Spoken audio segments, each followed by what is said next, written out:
Hello students, आज की class में हम डिस्कस करेंगे नर्वस सिस्टम। ह्यूमन बॉडी की यदि हम बात करें तो ह्यूमन बॉडी में कंट्रोल व कोऑर्डिनेशन के लिए दो सिस्टम काम करते हैं। एक तो होता है एंडोक्राइन सिस्टम और सेकंड होता है नर्वस सिस्टम। तो हम डिस्कस करते हैं nervous system. Nervous system mainly neural tissue का बना होता है और न्यूरल टिश्यू में दो प्रकार की सेल्स होती हैं। एक तो इसमें होता है न्यूरॉन और सेकंड न्यूरॉन से अदर जो भी सेल होती हैं उन सब सेल को कनेक्टिंगली हम क्या कहते हैं, न्यूरोगलियल सेल कहते हैं। न्यूरोगलियल सेल। न्यूरोगलियल सेल का यदि हम एग्जाम्पल की बात करें तो इसमें आते हैं स्वान सेल, ओलिगोडेंड्रोसाइट्स। इस प्रकार की जो सेल्स होती हैं उन सबको कनेक्टिंगली हम क्या कहते हैं, न्यूरोगलियल सेल कहते हैं। अब यदि हम बात करें न्यूरॉन की तो नर्वस सिस्टम की स्ट्रक्चरल और फंक्शनल जो यूनिट होती हैं उस स्ट्रक्चरल व फंक्शनल यूनिट को हम क्या कहते हैं, न्यूरॉन कहते हैं। क्यों? क्योंकि नर्वस सिस्टम का मेनली जो फंक्शन होता है वह सिग्नल को रिसीव करना और सिग्नल को ट्रांसफ़र करना। तो सिग्नल रिसीव का जो मेन जो फंक्शन करती हैं वह न्यूरॉन करती हैं। इस कारण इसको हम क्या कहते हैं, फंक्शनल यूनिट कहते हैं। और नर्वस जो सिस्टम होता है वह कंप्लीटली बना हुआ किसका होता है, न्यूरॉन का बना होता है। इस कारण इसको हम क्या कहते हैं, स्ट्रक्चरल यूनिट कहते हैं। इस कारण न्यूरॉन क्या होती हैं, नर्वस सिस्टम की स्ट्रक्चरल व फंक्शनल यूनिट होती हैं। अब यदि हम बात करें न्यूरॉन्स के स्ट्रक्चर की तो न्यूरॉन में मेनली तीन पार्ट होते हैं। इसका मेन जो सेल बॉडी होती है इसको हम कहते हैं साइटोन। सेकंड इसमें होता है डेंड्राइट और थर्ड जो होता है इसमें एक्सोन। अब यदि हम इसकी स्ट्रक्चर देखें, इसका मेनली जो साइटोन होता है, साइटोन पर अनेक प्रोजेक्शन निकले होते हैं। इन प्रोजेक्शन को हम क्या कहते हैं, डेंड्राइट कहते हैं। जो संरचना आप देख रहे हो यह न्यूरॉन की मेन सेल बॉडी होती हैं जिसे हम क्या कहते हैं, साइटोन कहते हैं। साइटोन की जो स्ट्रक्चर होती हैं वह नॉर्मल सेल की तरह होती हैं और इसके सेंटर पॉइंट पर क्या पाया जाता है, न्यूक्लियस प्रेजेंट होता है और इसमें कंप्लीटली क्या भरा रहता है, साइटोप्लाज्म। इसके साइटोन में, डेंड्राइट में और एक्सोन के अंदर साइटोप्लाज्म भरा रहता है। साइटोन जो होता है, इस साइटोन में न्यूक्लियस, साइटोप्लाज्म और अदर जो भी सेल ऑर्गन होते हैं वो सभी सेल ऑर्गन साइटोन में प्रेजेंट होते हैं। ये इसका क्या हो गया,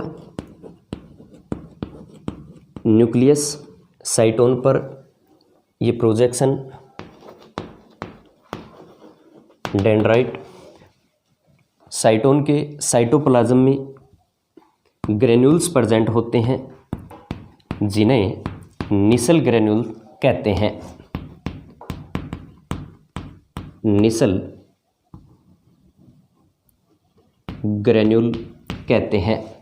निसल ग्रेन्यूल्स सभी न्यूरॉन्स का कैरेक्टरिस्टिक फीचर होता है। इसके यदि हम केमिकल स्ट्रक्चर की बात करें तो निसल ग्रेन्यूल्स जो होते हैं RER प्लस फ्री राइबोसोम के बने होते हैं। RER एंडोप्लाज्मिक रेटिकुलम पर जब राइबोसोम बाइंड हो जाता है तो उसे हम क्या कहते हैं, रफ एंडोप्लाज्मिक रेटिकुलम कहते हैं। इस रफ एंडोप्लाज्मिक रेटिकुलम के साथ क्या होते हैं, राइबोसोम, फ्री राइबोसोम भी होते हैं। जो ये ग्रेन्यूल्स क्या कहलाते हैं, निसल ग्रेन्यूल्स कहलाते हैं, जो कि साइटोन में यानी कि साइटोन के साइटोप्लाज्म में प्रोटीन सिंथेसिस करते हैं। और यह जो प्रोटीन सिंथेसिस, यह जो प्रोटीन होती हैं, यह प्रोटीन न्यूरोट्रांसमीटर होता है जो कि एक्सोन के टर्मिनल के ऊपर यहाँ पर वेसिकल्स के अंदर प्रेजेंट रहते हैं, जिन्हें हम क्या कहते हैं, न्यूरोट्रांसमीटर कहते हैं। साइटोन पर प्रोजेक्शन जो प्रेजेंट होते हैं, इनमें जो स्मॉल प्रोजेक्शन होते हैं इनको हम क्या कहते हैं, डेंड्राइट्स कहते हैं। अब इसमें एक लार्ज प्रोजेक्शन होता है जिसको हम क्या कहते हैं, एक्सोन कहते हैं। अब यदि हम बात करें कि निसेल ग्रेन्यूल्स जो होते हैं वह इसके साइटोन के साइटोप्लाज्म में और डेंड्राइट में प्रेजेंट होते हैं, लेकिन एक्सोन के अंदर ये अब्सेंट होते हैं।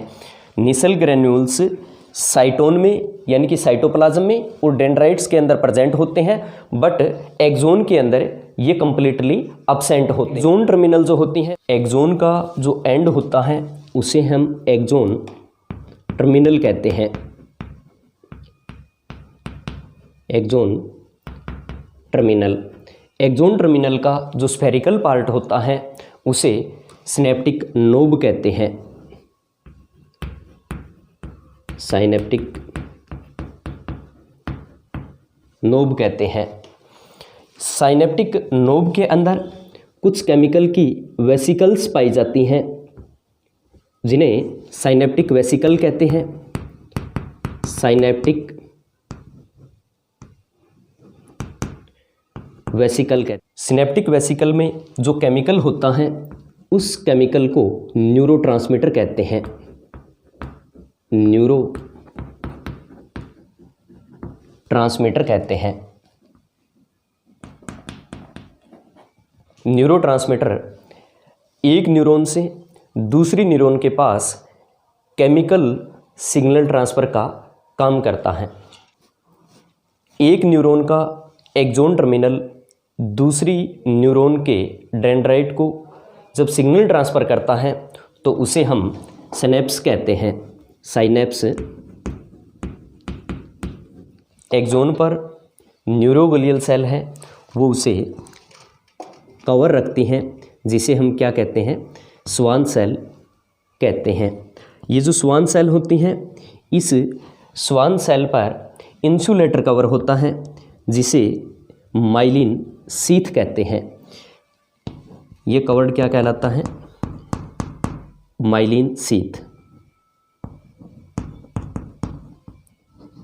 माइलिन शीथ यानी माइलिन शीथ जो होता है, इस माइलिन शीथ से सिग्नल ट्रांसफ़र नहीं होते हैं।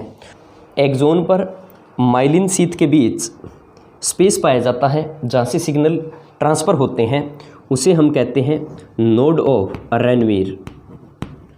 Node of Ranvier. Node of Ranvier से सिग्नल ट्रांसफ़र होते हैं। तो अभी हमने डिस्कस किया कि मेनली न्यूरॉन के 3 पार्ट होते हैं, साइटोन, डेंड्राइट और एक्सोन। साइटोन इसका न्यूरॉन का मेन जो सेल बॉडी होती है जिस पर डेंड्राइट पाए जाते हैं। डेंड्राइट क्या करते हैं, सिग्नल रिसीव करते हैं और सिग्नल को ट्रांसफ़र किसके पास करते हैं, साइटोन के पास। साइटोन से एक्सोन और एक्सोन से एक्सोन टर्मिनल तक सिग्नल पहुंचता है। डेंड्राइट से और एक्सोन टर्मिनल तक जो सिग्नल ट्रांसफ़र होता है वह इलेक्ट्रिकल सिग्नल होता है, और उसके बाद यानी कि एक्सोन टर्मिनल से साइनेप्स के अंदर जब सिग्नल ट्रांसफ़र होता है तो वह ट्रांसफ़र केमिकल सिग्नल के रूप में ट्रांसफ़र होता है।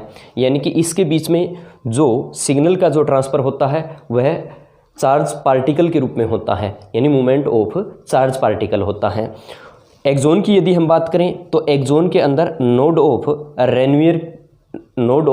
रेनवीर में सिग्नल ट्रांसफ़र होता है। तो स्टूडेंट्स, आज की क्लास में हमने डिस्कस किया न्यूरॉन्स। Thank you.